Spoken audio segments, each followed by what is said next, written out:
நம்ம மொத்த தளபதி நேஷனுமே வெயிட் பண்ணிகிட்டு இருந்த ராவண மவண்டா சாங் வந்து இப்போ ரிலீஸ் ஆயிருக்கு அப்படி தான் சொல்லியாகணும். ஸோ எஸ், நம்ம தளபதி விஜய் அவர்களுடைய ஜனநாயகன் படத்தினுடைய 4th சிங்கிளான ராவண மவண்டா இப்போ ரிலீஸ் ஆயிருக்கு. இந்த சாங்கை கன்ஃபார்ம் எல்லாருமே கேட்டிருப்பாங்க. அதுக்கு முக்கியமான ரீசன் வந்து பார்த்தீங்கன்னா, இந்த சாங்கை நம்ம அனிருத் அவர்கள் டிசம்பர் 27 அஃபீஷியலாக ஆடியோ லான்ச்சில் ரிலீஸ் பண்ணிட்டாரு. ஆல்ரெடி ரிலீஸ் பண்ண சாங்கை இந்த ப்ரொடக்ஷன் டீமுக்கு ரிலீஸ் பண்ண இத்தனை நாள் தேவைப்பட்டிருக்குங்க. இதை பற்றி நான் என்ன சொல்லணும்னு தெரில. நான் கேவிஎன் ப்ரொடக்ஷன்ஸை பற்றி பேச ஆரம்பிச்சேன்னா ஒரு அரை மணி நேரம் ஒரு மணி நேரம் கூட பேசிட்டேன். அதனால் ப்ரொடக்ஷன் டீம் பற்றி நம்ம பெறோம் ரிலீஸ்க்கு அப்புறம் வந்து பார்த்துக்கலாம். ஸோ இப்போ இந்த வீடியோவில் வந்து பார்த்திங்கன்னா இந்த பாட்டை பற்றின ஒரு ரிவ்யூ, அது மட்டும் இல்லாமல் இந்த பாட்டு வந்து படத்தில் எந்த டைமில் ப்ளே ஆகிறதுக்கான வாய்ப்பு இருக்குது அப்படிங்கிறத பற்றி தான் பார்க்க போகிறோம்.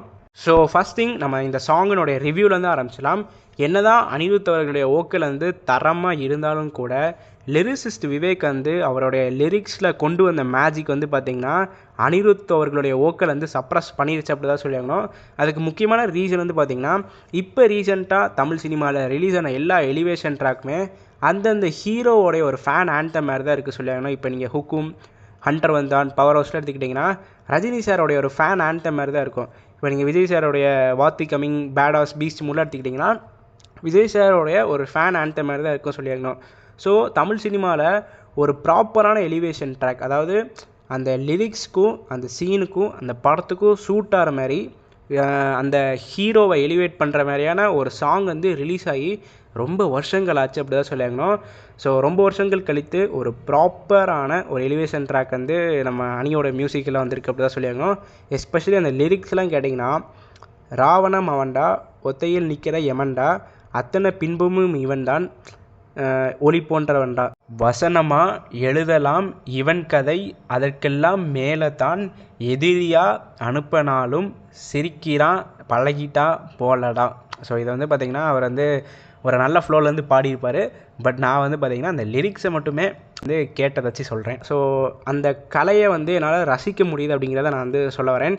ஸோ லிரிக்ஸ் வந்து பார்த்திங்கன்னா ரொம்பவே சூப்பராக இருக்குது தான் சொல்லியாகணும். ஆப்வியஸ்லி பவர் ஹவுஸ், பேடாஸ் எல்லாமே நல்லா தான் இருக்குது. பட் அது வந்து பார்த்திங்கன்னா ஒரு ஃபேன் ஆன்தமாக இருக்குதுன்னு நான் சொல்ல வரேன். ஸோ இது வந்து பார்த்திங்கன்னா கண்டிப்பாக இந்த லிரிக்ஸை கேட்டாலே தெரியுது, கதையில் சமவ் இது எங்கேயோ கனெக்ட் ஆக போகுது. கண்டிப்பாக இது வந்து ஒரு கிளைமேக்ஸ் ஃபைட் சீனில் நடக்க போகிற அந்த போர்ஷனில் இந்த சாங் வந்து ப்ளே பண்ண போகிறாங்க அப்படிங்கிறத லிரிக்ஸ் பார்த்தாலே தெரியுது. ஸோ அந்த ரீசன்காண்டி தான் முக்கியமாக வந்து இந்த சாங் வந்து நான் ப்ரைஸ் பண்ணுறேன் அப்படி தான் சொல்லியாகணும். ஸோ அதேமாதிரி இந்த சாங் அப்படிங்கிறது நம்ம அனிருத் அவர்கள் வந்து ஜனநாயகன் ட்ராக்கில் இப்போ தான் ஒரு ஃபுல் பாட்டு வந்து பாடியிருக்காரு.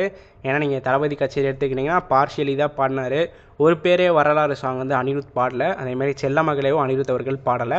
ஸோ இந்த பாட்டு தான் கம்ப்ளீட்டாக அணியோடைய ஓக்கல் வந்து வந்திருக்கு.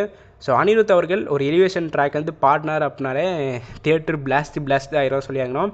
ஸோ அந்த காம்பினேஷனில் விவேக் அவர்கள் இணைஞ்சு விஜய் சார் வந்து இணைஞ்சனால கன்ஃபார்ம் ஒரு ட்ரிபிள் மடங்கு தியேட்டர் வந்து பிளாஸ்ட் ஆகும் அப்படி தான் சொல்லியாங்கணும். ஸோ இந்த சாங்க்கு என்னுடைய ஹானஸ்டான ரேட்டிங் வந்து பார்த்திங்கன்னா நான் 4/5 வந்து கொடுப்பேன். ஏன் 4 கொடுக்குறேன் அப்படின்னா, இந்த சாங்கோடைய லிரிக்ஸ் எல்லாமே வந்து ஒரு டீமனை வந்து ரெப்ரசன்ட் பண்ணுற மாதிரியான ஒரு சூப்பர் லிரிக்ஸாக இருக்குது. என்னை கேட்டால் ஒரு ஃபுல் சாங்காக ஒரு 3 மினிட்ஸ் 4 மினிட்ஸ்க்கு வந்து ரிலீஸ் பண்ணிக்கலாம். ஒரு சின்ன சாங்காக ரிலீஸ் பண்ணது எனக்கு லைட்டாக டிசப்பாயின்ட்மெண்ட்டாக இருக்குதா சொல்லியாகணும். ஸோ அந்த ரீசனுக்கான தான் நான் வந்து 4 கொடுத்துருக்கேன். ஸோ மோஸ்ட் ப்ராபப்ளி இந்த சாங் வந்து ஒரு ஆக்ஷன் சீக்வன்ஸுக்கு, அது மட்டும் இல்லாமல் விஜய் சாரை எலிவேட் பண்ணுற சீனுக்கு வந்து இந்த சாங் வந்து ப்ளே பண்ண போகிறாங்க அப்படிங்கிறது இந்த டியூரேஷன் பார்த்தாலே தெரியுது. ஸோ உங்களுடைய ஒப்பீனியன் வந்து என்ன? இந்த சாங்கை பற்றின ஒப்பீனியன் ரேட்டிங்கை மறக்காமல் கீழே கமெண்ட் பாக்ஸில் பதிவு பண்ணி போங்க. இந்த வீடியோவில் தான் இந்த வீடியோ நான் இதோட முடிச்சுக்கிறேன்.